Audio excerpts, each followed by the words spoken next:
Forecast is for 40s gusting up to 50 on the summit, but easing off as the morning goes on. So I think it's going to go down to about high 30s gusting up to mid 40s, which is still pretty windy.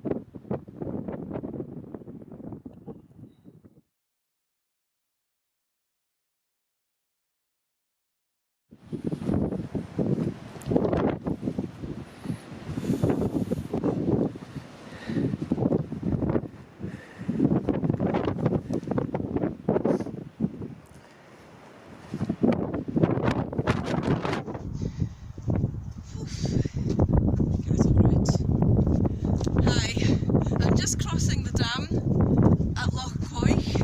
It's so beautiful but so windy. That's Gairich behind me. I'm climb today 915 metres. I think it's 915 or is it 919 I think it is. Anyway, it's one of the smallest Munros. But on a day like this, almost winter conditions but no snow apparently. But freezing cold, wind chill factor of about -10. It's not going to be an easy one, and I'm prepared to return if necessary because I'm doing this on my own, so I've got to be extra careful. The winds have been very strong, and in fact they've just dropped a little bit. The forecast is for the winds to drop probably as the morning goes on. They have been about 40, gusting up to 50 miles an hour, but it's forecast to drop to about late 30s, mid 40s, and further as the afternoon goes on. On the other hand, I can't wait for that because there's limited daylight at this time of year. Sunset is about 3:45 p.m. So I'm just going to go and see how I go. The approach path is, there are paths, I believe, but there's not much of an ascent really until you get to the sort of nose of the mountain.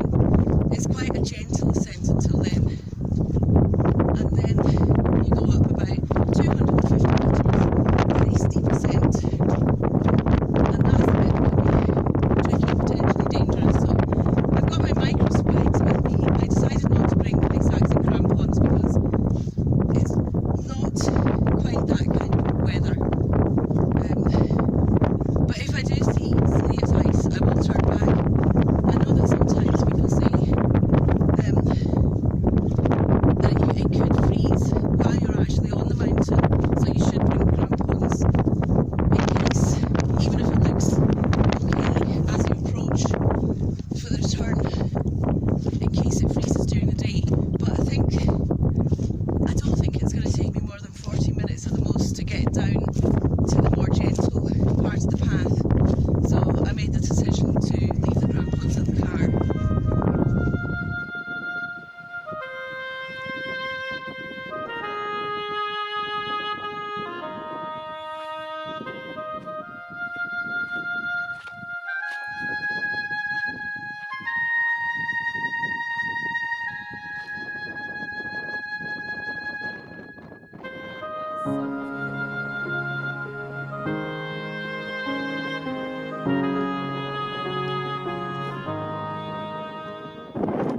Path is very boggy. Slightly better now that we're going a little bit higher.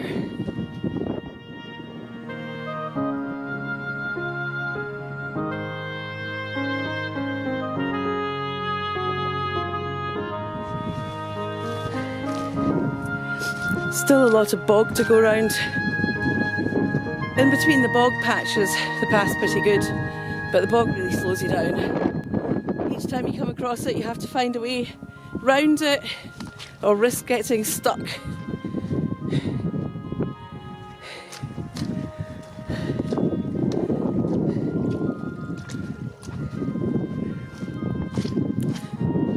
Well, I can see quite a clear picture of where I'm going now. Up that shoulder and then hopefully to the summit. This is the point where the climb really begins. Get away from that boggy path and up the muddy hillside.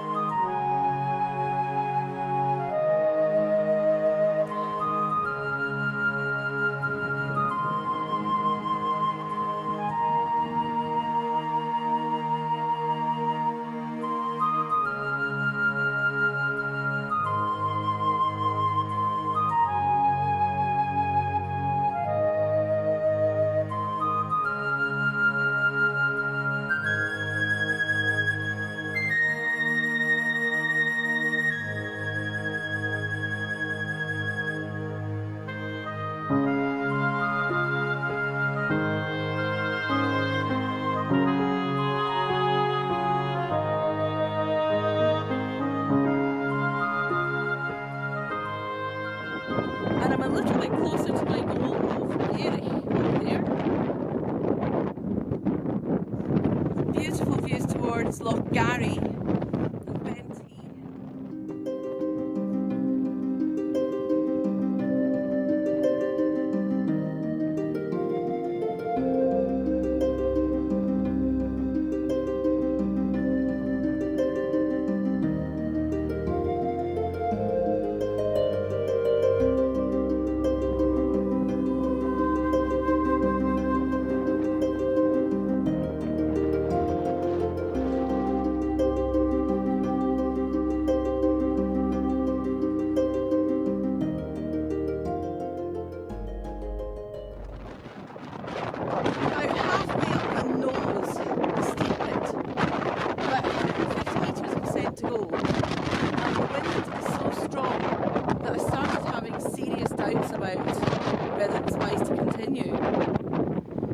However, so far I haven't felt as if it was likely to knock me off my feet.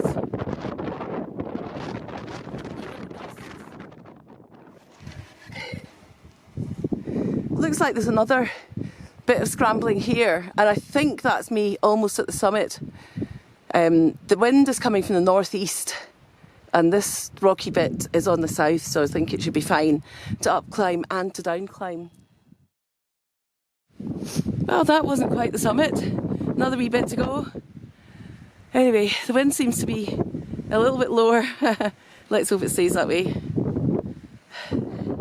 Summit cairn ahoy! Oh, I am so glad to see that cairn.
Back down at the bottom of the kind of summit nose of Gairich, and I just feel so relieved and so pleased, so grateful to this lovely mountain for having given me such a lovely experience. It was so nice climbing Gairich despite the really breezy conditions.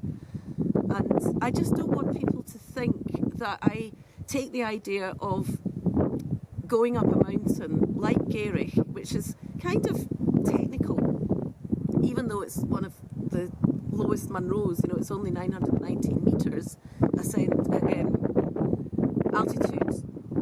It has several, you know, exposed, very short but exposed ridges, and it has, you know, very minor scrambling, but quite steep edges as well.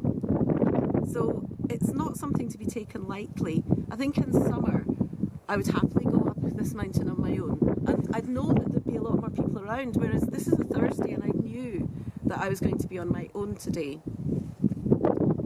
So I think that's why I didn't get very much sleep last night, and I actually woke up at about 1:30 in the morning and said to myself, I'm not going to be climbing this mountain tomorrow, because I knew that high winds were forecast in the morning, and I knew that I could wait for those winds to subside, but then I wouldn't have enough daylight. So there was that dilemma.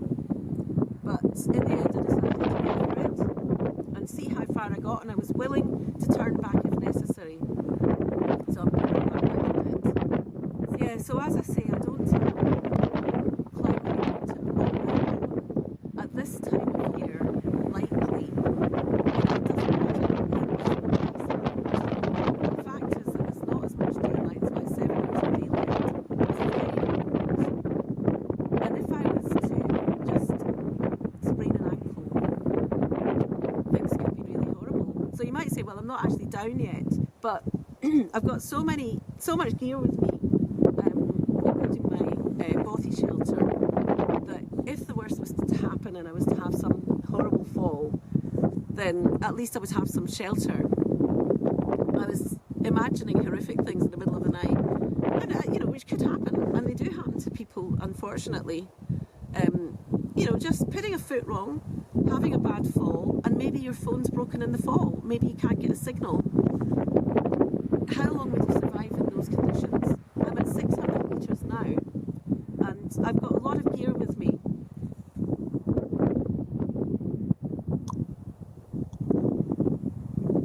So I'm going to show you some of the contents of my backpack, because I don't want my YouTube to give the impression that I'm just happily wandering off into the mountains on my own without thought. So I'm wearing these gloves, sealskins, but I've got other gloves with me. Got my waterproof paramo there, my jacket. Got these gloves, these are from Decathlon. Not expensive, but they've kept my hands warm in -15 wind chill. I've also got just basic woolen gloves, because quite often they're really handy if it's not very cold and you can do a lot of things with them. I've got a spare layer there. It's like a hoodie. Spare socks. Microspikes. Waterproof trousers. Oh, more spare socks. Now this bag has lots of things. Spare head torch. I've got 2 head torches with me. That's my petzl. I found it wasn't bright enough in all conditions. At this time of year, you need to make sure that you've got a bright head torch. Inhaler. This has got all those little emergency things which I don't usually need, but one day I might need them. There is a first aid kit in there, but I'm not going to bring it out. Phone charger. It's a big phone charger. I've got a compass and a map, and I've got a spare compass. I've actually got a silver compass in there, and I've got my map, 1 in 25,000, and my bothy shelter. This is a 4 to 6 person bothy shelter. It's like a tent when you put it up. It relies on body heat, so it's not really always ideal for one person. better than nothing. If you do have to stay out all night, you're going to be happy to have that. And I've also got a 1 in 50,000 paper map and sitting mat, which could be very important if you do have to sit for a long time, because you can get cold through damp. Survival bag. I also have more food than I need. That's a kind of tuna protein lunch. Crisps, pretzels, energy bar, and I also have a sort of sugary energy bar that I keep just in case. And one of the most important things, a flask of tea. And this flask is excellent. It really keeps your tea hot. And I don't get any marketing or payment for this, but I got it as a present from my nephew. It's a judge, and it's just really good. And I always use a really big, good quality flask, especially in winter. In summer I use a smaller one.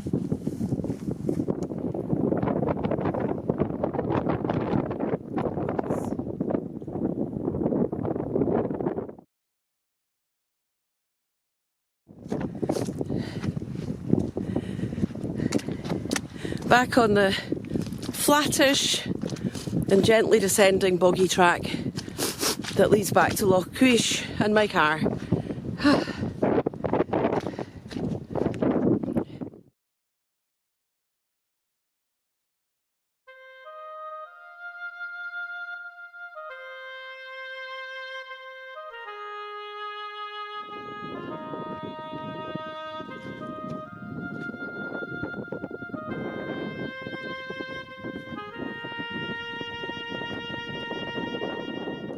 Back at the dam.